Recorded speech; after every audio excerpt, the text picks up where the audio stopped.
Good morning, Your Excellencies, General Fields, distinguished guests, ladies and gentlemen, Assalamu alaikum.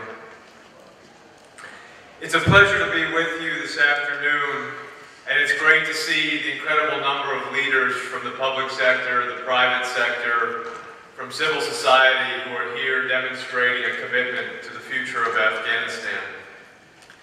As Mr. Mateen mentioned, I'm here today as a representative of Task Force Shafafiyat, which is ISAF's Counter-Corruption and Transparency Task Force. And when I'm not serving in the military, in my civilian career, I run an economic development company back in the United States in a city called Camden, New Jersey. And I'll rely on both aspects of my background here in a few brief comments this morning.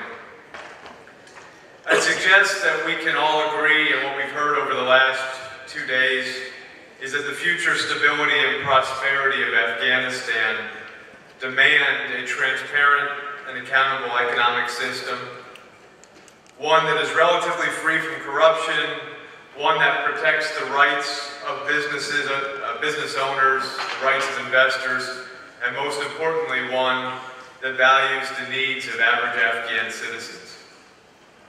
What's proven more difficult to agree on, however, is just how we achieve that outcome. Too often we hear from business leaders that we're telling the government what reforms we need and they're not making the reforms. Or from government leaders who say we're making these reforms and the businesses just aren't investing quickly enough.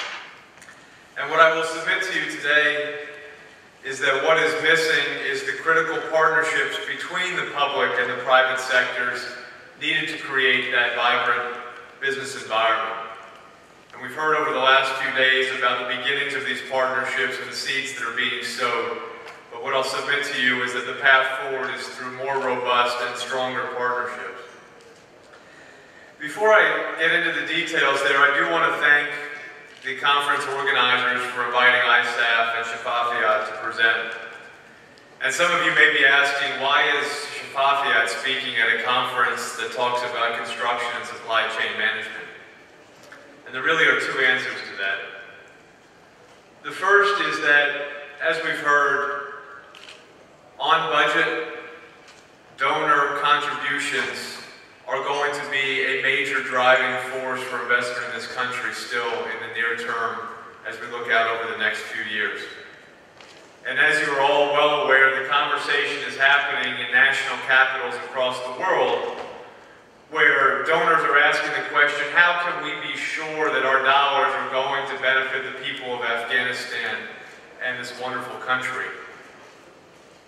And what I will submit is that the volume of that donor aid and the ability to bring it to bear in encouraging greater investment in this country is directly related to the ability of JIROA and the private companies operating in Afghanistan to demonstrate transparency and accountability.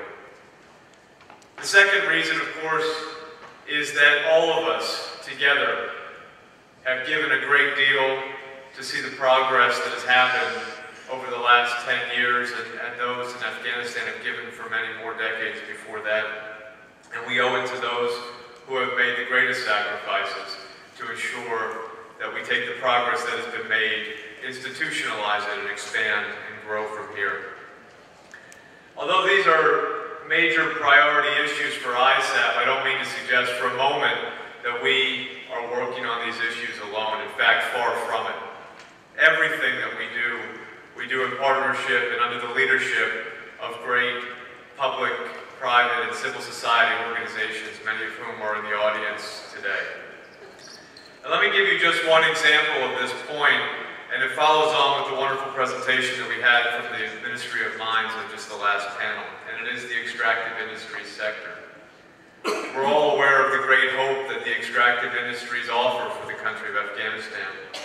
And equally promising are the resource corridors that through good policy can develop in and around these extractive sites as we connect those sites into the country and on from there out to the world.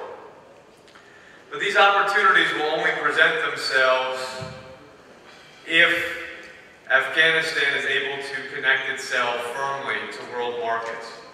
This will not happen without a transparent, reliable public sector, strong rule of law institutions, a trusted banking system, and a straightforward and predictable regulatory regime.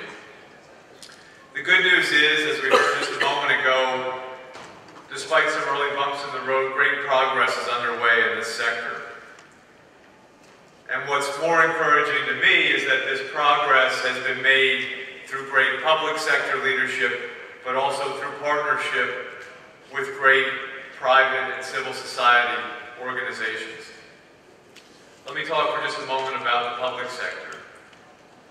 Following some allegations of corruption in the early mining tenders, in 2009, His Excellency the President appointed a very well-respected new Minister of Mines, His Excellency Minister Wahidullah Shirani.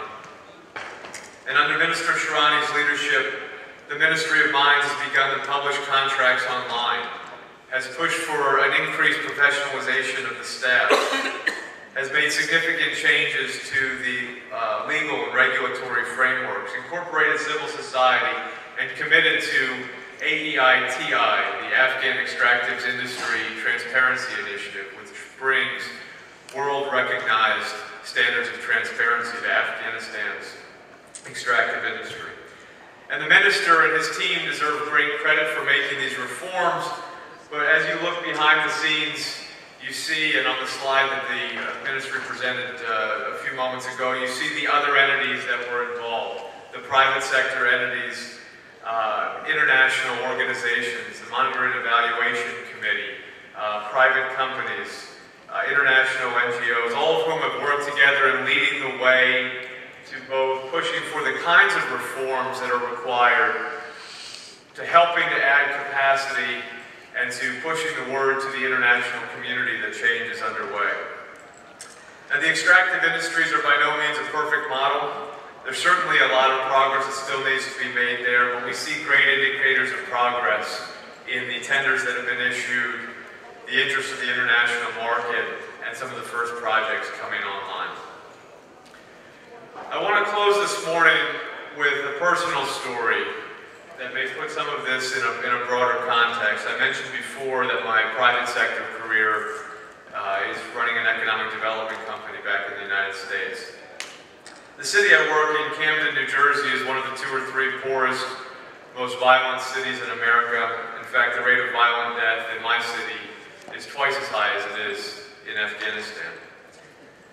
In the recent past, we've seen crumbling infrastructure, mismanagement, high crime rates, public health, poor education, and through the 2 decades leading up to 2001, the city saw 3 of its 4 mayors go to jail for corruption. Beginning in 2001, however, the city began to see a significant turnaround. People who had left years before began to return, and we saw hundreds of millions of dollars of construction projects begin in the ensuing years. What precipitated this change was not old public leadership, at least not at first. What precipitated the change was the private sector saying, we've had enough, and organizing themselves and forming partnerships with community organizations, with religious organizations who represented the people of Camden, and taking that message, that organized, well-crafted message to the government, not in a spirit of confrontation, but in a spirit of cooperation, and proposing a partnership that would make the kinds of reforms that were necessary to begin to attract investment again. And we saw for the first time the return of talented and competent leaders, new auditing and reporting requirements, the reform and streamlining of processes for approvals. There are 4 short lessons that I take from my experience in Camden and work to bring here in Afghanistan. The first is a well-organized business community with a clear message of reform is critical. Organizations like ACCI, ABA, Afghan American Chamber of Commerce, many others who are in this audience and who have presented here, those are the critical institutions for taking this message and creating that partnership with the public sector. Second, Government, both JIROA and the international community, needs to invite the private sector to the table. It needs to be part of the discussion. If the reforms are going to work, if they're going to be aimed in the direction of connecting markets and bringing risk capital back to this country, the private sector has to be part of the design of those reforms. You saw some of it again. I would commend to you the Ministry of Mines and their approach in doing just that. Third, the government and business entities must invest in and embrace a strong civil society. Nothing will undermine reforms more quickly than a perception that those reforms do not reflect the concerns of the average Afghan citizen. And to be effective, civil society organizations and the organized business community must recognize that their power to effect change is directly related to their ability to deliver a clear message of reform, to mobilize the population, and I say this particularly in the context of the 2014 elections upcoming. They must be able to harness the inherent power of the democratic process. And finally, the private sector doesn't get off the hook here either. They must take the lead in effecting reforms and adopting reforms internally that meet the best practices of international best practices of transparency and accountability, and reject any complicity and corruption. This conference is an excellent symbol of these principles, public and private leaders coming together to discuss a path forward for Afghanistan. But we must not limit these engagements to major conferences and simply return back to Afghanistan only to point fingers at one another for not doing enough. I'll close with one final message, that this is not a message of business or civil society working against government. It's in fact quite the opposite. This is a message of partnership. Businesses, business organizations, government officials, civil society, recognizing that we are on the verge of an era of transformation and so much that is great is possible. All of us can benefit through powerful partnerships, and it is our charge, all of us, to first and foremost develop the relationships that are going to benefit the people of Afghanistan, that are going to restore Afghanistan to its rightful place as the heart of business and commerce for Central Asia. It is up to all of us to work together to achieve that goal. I thank all of you for your hard work, your dedication, your commitment to this beautiful and wonderful country, and I look forward to working with you going forward.